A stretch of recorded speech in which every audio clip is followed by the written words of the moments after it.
প্রতিদিনের মতন আজকে আবারও একটি রেসিপি নিয়ে আপনাদের সামনে হাজির হলাম।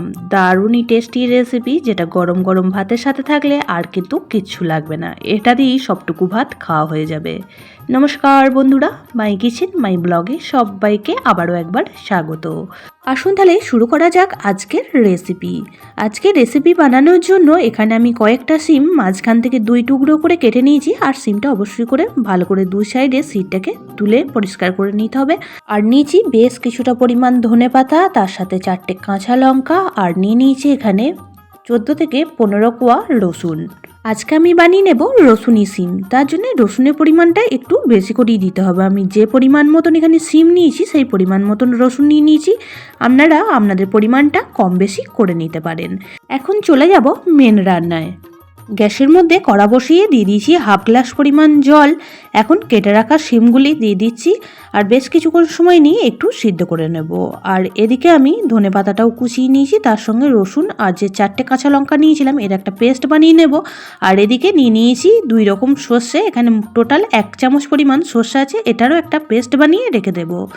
3 থেকে 4 মিনিট পর ফিরে আসলাম আর দেখুন গ্যাসের ফ্লেমটা হাই করে শিমগুলি সিদ্ধ করে নিয়েছি। আর জলের পরিমাণটা এমনই দিতে হবে যে জলটাও শুকিয়ে যাবে আর শিমগুলিও ঠিক এইভাবে সিদ্ধ হয়ে যাবে। এখন শিমগুলি একটা পাত্রে ট্রান্সফার করে নেব আর কড়াটা আবারও পরিষ্কার করে বসিয়ে দিয়ে এখন কড়ার মধ্যে দিয়ে দিচ্ছি 1 চামচ পরিমাণ সর্ষের তেল।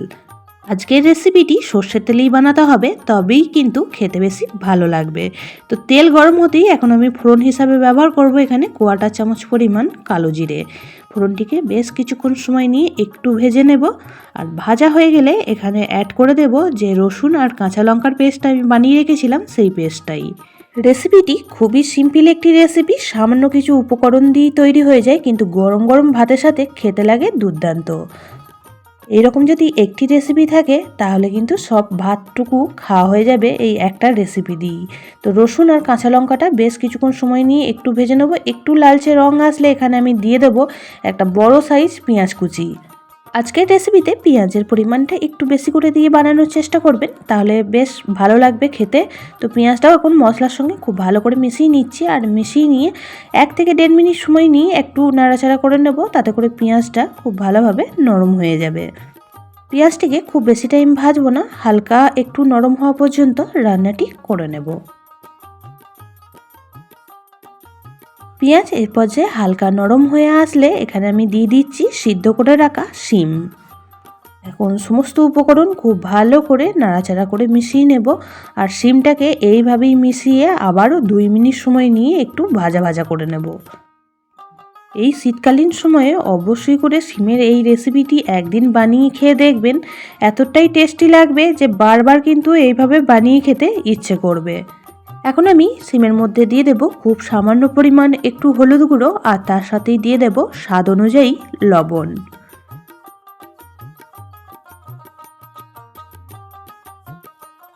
সমস্ত উপকরণ এখন খুব ভালো করে মিশিয়ে নেব আর গ্যাসের ফ্লেম লো টু মিডিয়ামে রেখে বেশ কিছুক্ষণ সময় নিয়ে রান্নাটি করে নিতে হবে। পুরনো বন্ধুরা সবসময় আমার পাশে থেকে আমাকে এতটা সাপোর্ট করার জন্য অনেক অনেক ভালোবাসা। নতুন বন্ধুরা যারা চ্যানেলে ভিজিট করছেন, চ্যানেলটি এখনও পর্যন্ত সাবস্ক্রাইব করেনি, তাদের কাছে অনুরোধ রইল চ্যানেলটি সাবস্ক্রাইব করে পাশের বেল আইকনটি অল করে দেবেন, তাহলে আমি যখনই কোনো ভিডিও দেব নোটিফিকেশন সবার আগে আপনাদের কাছে পৌঁছে যাবে। সমস্ত উপকরণ খুব ভালো করে মিশিয়ে নিয়ে এখন ঢাকা চাপা দিয়ে রান্নাটি করে নেব 1.5 থেকে 2 মিনিট সময় নিয়ে। 2 মিনিট পর ঢাকাটা খুলে নিচ্ছি। এখন খুব ভালো করে আবারও নাড়াচাড়া করে মিশিয়ে নিচ্ছি। আর এই পর্যায়ে খুন্তির সাহায্যে শিমগুলো একটু ভাঙা ভাঙা করে দিতে হবে, তাহলে মশলার সাথে শিমটা খুব ভালোভাবে মিশে যাবে আর খেতে কিন্তু খুবই ভালো লাগবে। তো একটা খুন্তির সাহায্যে এইভাবেই সমস্ত শিমগুলিকে একটু ভাঙা ভাঙা করে নিয়েছি। খুব বেশি একদমই মিশিয়ে নেওয়ার প্রয়োজন নয়, ঠিক অল্প অল্প করে এইভাবে ভেঙে দিলে খেতে কিন্তু ভালো লাগবে। তো এই পর্যায়ে এখন বেটে রাখা সর্ষেটা অ্যাড করে দিচ্ছি। এখানে আমি 1 চামচ সর্ষে পেস্ট দিয়েছি, কারণ শিমের পরিমাণটা খুবই কম ব্যবহার করেছি। আপনারা যদি শিমের পরিমাণটা বেশি ব্যবহার করেন সেক্ষেত্রে সর্ষে পেস্টের পরিমাণটা একটু বাড়িয়ে দেবেন, তাহলে রেসিপিটি দারুণই টেস্টি তৈরি হবে। এখন সর্ষে বাটাটা দিয়ে খুব ভালোভাবে মিশিয়ে নিচ্ছি। আজকের রেসিপিটি দারুণ মুখরোচক তৈরি হয়, শুধু ভাতের সাথেই না, রুটির সাথেও এইভাবে বানিয়ে পরিবেশন করতে পারেন। খেতে দুর্দান্ত লাগবে, বাচ্চা থেকে বড় সকলেই কিন্তু খুবই পছন্দ করবে। এই সিম শীতকালীন সময়ই পাওয়া যায়, তাই অবশ্যই করে একবার এইভাবে বানিয়ে খেয়ে দেখবেন। গ্যারান্টি দিয়ে বলতে পারি বারবারই কিন্তু এইভাবে বানিয়ে খেতে ইচ্ছে করবে। তো এই পর্যায়ে আমি অ্যাড করে দেব খুব সামান্য পরিমাণ একটু চিনি। সমস্ত স্বাদটা ব্যালেন্সের জন্য আপনাদের অপছন্দ হলে স্কিপ করতে পারেন। আর তার সাথে দিয়ে দেবো যে ধনেপাতাটা কুচিয়ে রেখেছিলাম, সেই ধনেপাতা কুচি। খুব ভালো করে মিশিয়ে আবারও 1 থেকে 1.5 মিনিট সময় নিয়ে একটু রান্নাটি করে নেব। তাহলেই কিন্তু রেডি হয়ে যাবে আমাদের দুর্দান্ত স্বাদের এই সিমের রেসিপিটি। খুব কম সময়ে সামান্য কিছু ঘরোয়া উপকরণ দিয়েই তৈরি হয়ে যায় এরকম একটি রেসিপি। ভাতের প্রথম পাতে যদি এরকম ধারা রেসিপিটি থাকে, খাওয়া কিন্তু একদমই জমে যাবে। অবশ্যই করে একদিন এইভাবে বানিয়ে খেয়ে দেখবেন আর আমাকে কমেন্ট বক্সে জানাবেন যে আপনাদের কেমন লাগলো আজকের রেসিপিটি। একদমই রেডি আমাদের আজকের রেসিপিটি গরম গরম ভাতের সাথে পরিবেশন করার জন্য। এখন গ্যাসের ফ্লেম অফ করে দিয়ে একটা পাত্রে নামিয়ে নেব। আজকে রেসিপিটি দেখতে যতটাই লোভনীয় লাগছে, খেতেও কিন্তু দুর্দান্ত হয়।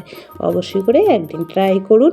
আজকের রেসিপিটি কেমন লাগলো কমেন্ট বক্সে জানাতে ভুলবেন না। সবাই খুব ভালো থাকবেন, সুস্থ থাকবেন। আবারও দেখা হচ্ছে অন্য কোনো ব্লগ বা রেসিপির সাথে। ততক্ষণের জন্য সবাইকে টাটা।